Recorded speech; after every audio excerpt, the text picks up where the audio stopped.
So, if it's not horribly obvious at this point, I've had an incredibly short run on this platform. Not to say it's about to end anytime soon if I can help it, but I mean to say that I haven't been here for very long. Like, I've done a few dozen videos, most being inoffensive and bland, while at worst I'm attracting more than a bit of positive attention, but generally speaking, I can't act like I've had the most tumultuous and arduous journey getting to this point. Hell, I'd probably say that half my time spent here has been relatively expeditious, thanks to my many great friends who have been able to pitch in and give me a leg up. There's no gripping teleplay for a future award-winning biopic to be unearthed in any of these words. Despite that, there are plenty of mistakes and negative experiences I can draw from that have molded how I do the things I do around here. The smaller ones I could probably lay out in a video like this, but most of the important ones, probably not. One that sticks out to me the most would be this video I made on this semi-obscure little cartoon musical from Canada. It was something I wanted to do since I've had a channel, and as such, ended up working on it for weeks and unintentionally turning it into my longest, most bloated work at that point. The script seemingly had a lot of good stuff going for it, but technically, the video was a pile of slop that, with poor controls, haphazardly slid into a pretty dumb ending. When it was all said and done, it underperformed. Like, more so than I could with like 20 subs in the bag. I think for a hot minute it only had like 4 views or something. And rightfully so. Obviously it didn't destroy my psyche or anything. I've been able to do a lot since then, and even soon after. But I still think about that video every once in a while. I think about how I had hit peak passion going into making it and came out feeling so empty and defeated. I'm not gonna lie, like, aside from being literally blown away by the lack of interest in it, I'm also in a much deeper state of embarrassment over how not good that video was. Like, technically, narratively, it sucks hot rocks. It is the only video that actively makes me cringe thinking about it. And it's crazy, because that summer I would poop out videos that weren't more than a passing thought, and they would end up being the first big boosts that I'd seen. It was pretty demoralizing, but big numbers scrambled the ADHD brain, so I didn't have time to dwell on it for more than a bit of time. It did kind of help because during that same time I made videos that I was proud of, whether in terms of metrics or personal enjoyment. I was able to get a lot out of that glut of work. Now, over a year after this train wreck was birthed, I figured that I really have to give it another shot so I can make it so good that it could be made into the event that it should have been way back when. Like, as much as I feel bad about letting all that passion go to waste, I feel like most of us deserve another shot at stuff under the right circumstances.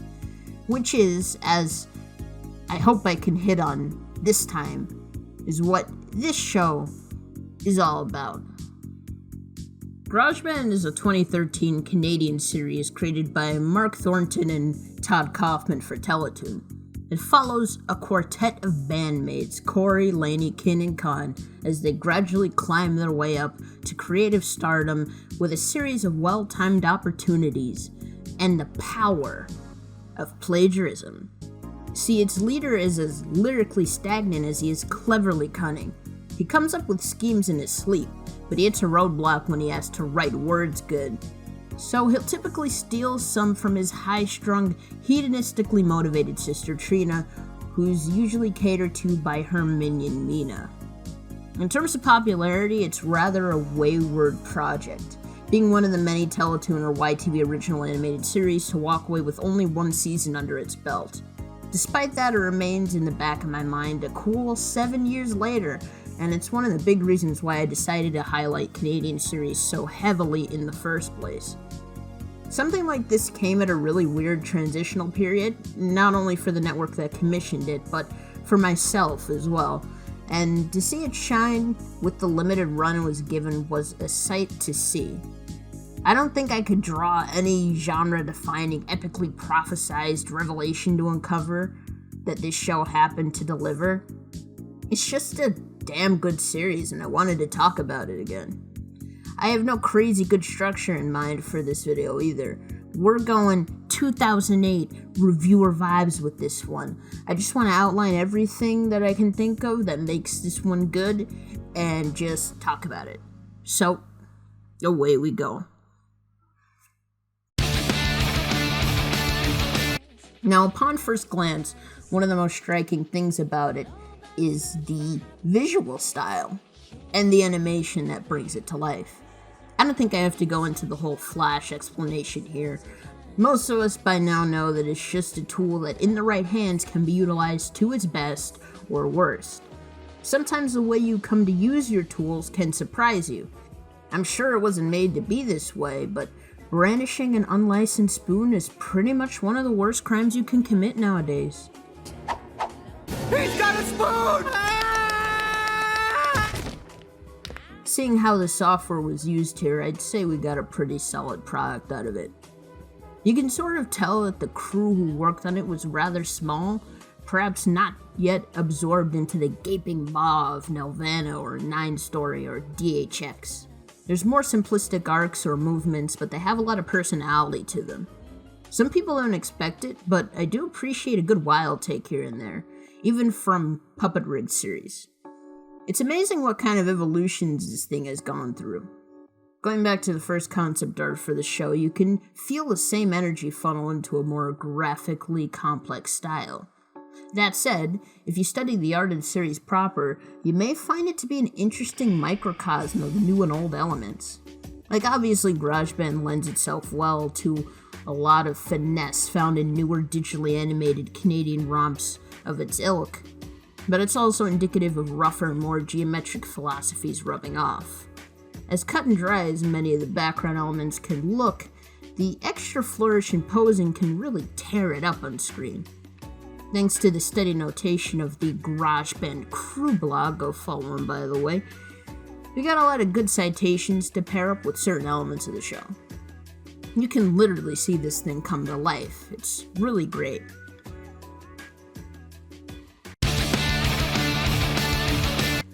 It's a bit tricky for me to describe, which is why I'll cut it short here. It's not exactly current, but it's also not classical either. It's a bit referential, but also zany characteristically. You're not really laughing because this character said a thing, it's more often because this character said a thing. It'll make sense in the moment, I promise. All I need to know is that the character-driven tack really helps flesh out the comedic elements. Since the essence of Grojband lies in finding fulfillment in the journey and not the destination, the people you accompany along the way have to give you some enjoyment ahead, and they really pull through on that. I might have figured it out by now, but the narrative structure of this series is pretty much set in stone all throughout. Gang gets a gig, they have no lyrics, they devise a plan, rile up Trina, get lyrics, profit. Like Phineas and Ferb, they'll occasionally find ways to transform and twist the formula to keep us on our toes. Otherwise, it's a pretty hard and fast set. Considering that Grojband only got a 26-episode season, we didn't really get to see it wear out its welcome. That being said, we didn't really get to see it stretch its legs either. Of course, those episodes where they get a bit more time to explore things and go further are nice to see, but I have to wonder where the series would have gone if they had gotten their remains of a platypus moment. I think the first half of the series stuck out to me much more. When I think back on more memorable moments and songs, most of them do come from those first 26 segments. That's not to say the other half isn't worth watching, of course. With Grojband being as formulaic as it is, you could pick up from any point and grasp the gist of the show and find something new to appreciate each time. As much as I would know where my preferences lie, I couldn't point you to an outright bad or even weak episode. So, make of that what you will. It's not a surprise to say that the characters are a major draw to this show. I've never heard anyone watch Grojband for the plot, as harebrained and action-packed and fun as they tend to be. The characters aren't aggressively archetypal. They're probably not something that can be easily boxed into just a few TV tropes examples, but they're simple enough to follow along for the ride. Of course, the dynamic between the main four when they're just talking is usually a highlight. Grojband has a pretty energetic, but generally fairly subdued vibe to it. Its sense of humor is a touch deranged at points, but it doesn't lose its tenderness. Usually people don't watch the show make a thing out of this weird ethics of the narrative structure, to which point the most direct answer should probably be, What are you looking at? It's a cartoon! But I'd be willing to elucidate for a spell. Generally, Trina is psychologically traumatized to the point where she will canvas her hurt all over another couple pages in her diary so they can be turned into lyrics. The ramifications of these triggers change, but in all except a key few, they're not huge moral quandaries. Now, there's enough to be said about the fact that this girl, in her current state, has not only tried to kill or maim this band several times, but delights in such pursuits without any visible pretense. She'll even sacrifice herself if it means one-upping her little brother. You'll totally never get to me in time, and everyone will know you're fake! You'll be so humiliated when I splat everywhere! Corey definitely gets something out of these calculated triggerings, but past the daily dopamine rush of getting away with plagiarism, it doesn't really mean anything to him. He's comfortable in the pattern that's accumulated, and should it break in some psychologically shattering way, it gets uncomfy. He's shown remorse or concern over adverse effects on his sister, and he usually works to rectify it when stuff gets real. He's an enterprising go-getter, not a cruel, heartless bastard like his next of kin. Of course, finding the funny lies in this major exchange every time, so let me repeat. What are you looking at? It's a cartoon! I think characteristically, based on these two characters alone, many expectations of the rest of the cast would be significantly kneecapped. Though I have to say, on the whole, we have a pretty sound group here. Other than a few more than eccentric recurring characters, Peaceville is rather peaceful. We've got pretty established arcs and character quirks, but outside of that, there's enough roughage to let everything breathe. Everyone gets a moment. Even the guest stars.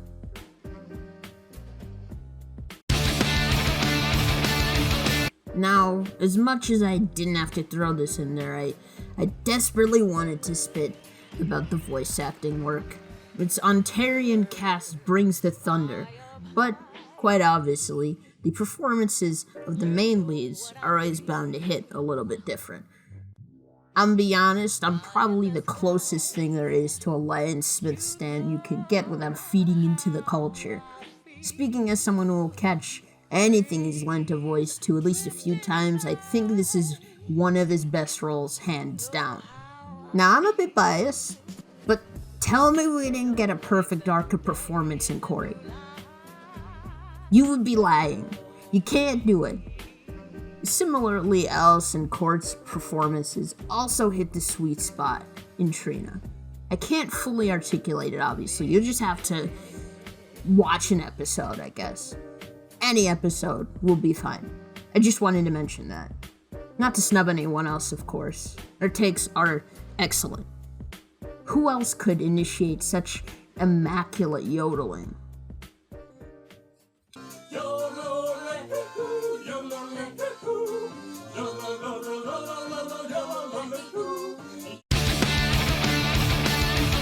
Now, it goes without saying, but this is pretty much the most standout element of the show. It's the unironic muse and flame of its characters, and it moves the plot along as much as the plot moves along for it. That makes sense? Grojband's musical mojo is pretty resolute, but also fairly accommodating to different genres. They found a way to throw in many varying types of songs, even without compromising its strong pop-rock foundations. They just found the most unorthodox ways to push different musical genres, and it somehow all works out. Like, tell me what other cartoon was able to push glam metal at a dog show. Go on, I'll wait.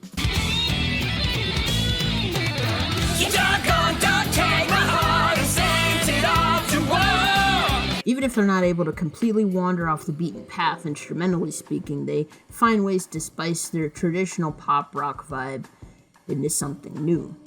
For my original video, I put together this little mashup of different pieces the show's done.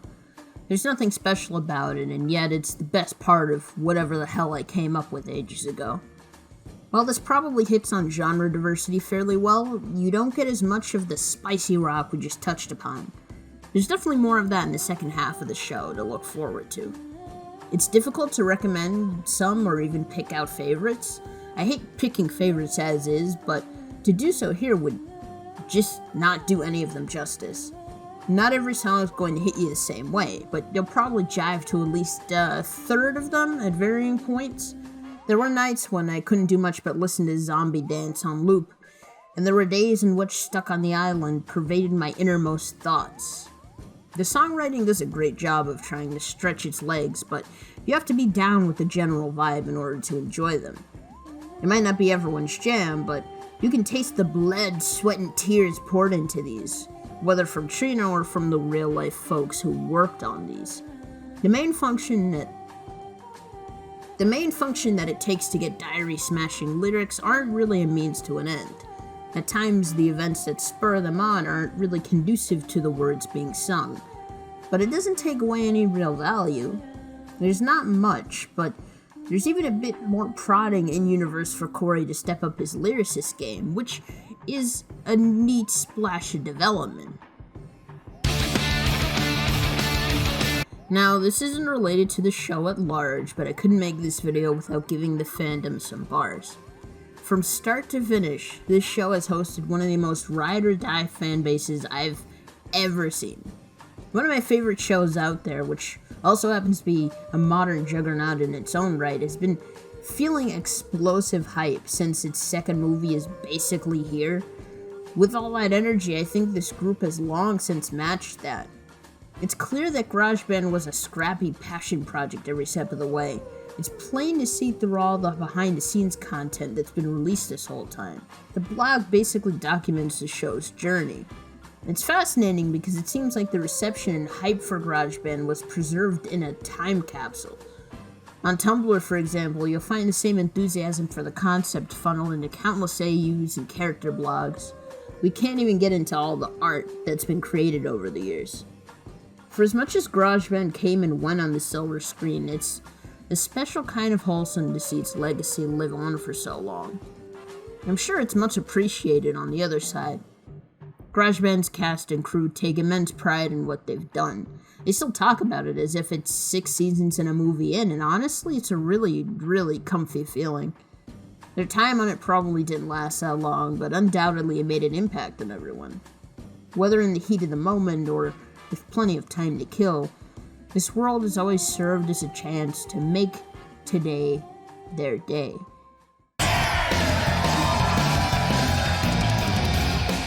Another year has come and gone and things are still the same. If nothing goes our way this year, we've got ourselves to blame. We've got ourselves to blame, my friends, if nothing goes our way. We've got ourselves to blame, my friends, if we waste another day. So let us turn the page tonight, grab life by the face and yank it real good. Let's plant the kiss right on its lips and we'll have ourselves to thank. We'll have ourselves to thank, my friends, when something goes our way. We'll have ourselves to thank, my friends, when we make today our day. When we make today our day. Yeah! To me, Grojband symbolizes second chances. It's not necessarily a theme internalized in practice, more so an interpretive hindsight. Grojband unironically is the same energy as an actual garage band. It's the pugnacious, imaginative, wide-eyed upstart ready to take on the world before it even gets to experience it. Sure, it's bound to ruffle some feathers along the way, but its bright and infectious spirit lights the way to better experiences and new horizons. It's like the idealized creative experience. It's what most of us see before the cynicism and lack of sleep catches up to us. So in reality, I guess we were the Grojband all along. Boring! I'm glad to have the chance to talk about it again. Apparently a fair amount of you didn't even know I did it the first time, which is more than fine by me. I am totally good with that. A lot has happened in the years since. A lot of growth and development, but also a lot of self-reflection and brainstorming.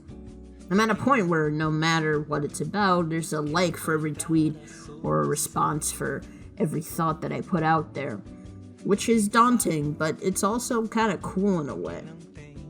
I have the most baseline package of a following now, and I have nobody else to thank but you for that. No doubt I'd do my own thing with 1,000 people or 10 watching, but honestly, it's just really validating to have people engage with work that involves things that you didn't think could really catch people's eyes. So, thanks. Thanks for coming out, everybody.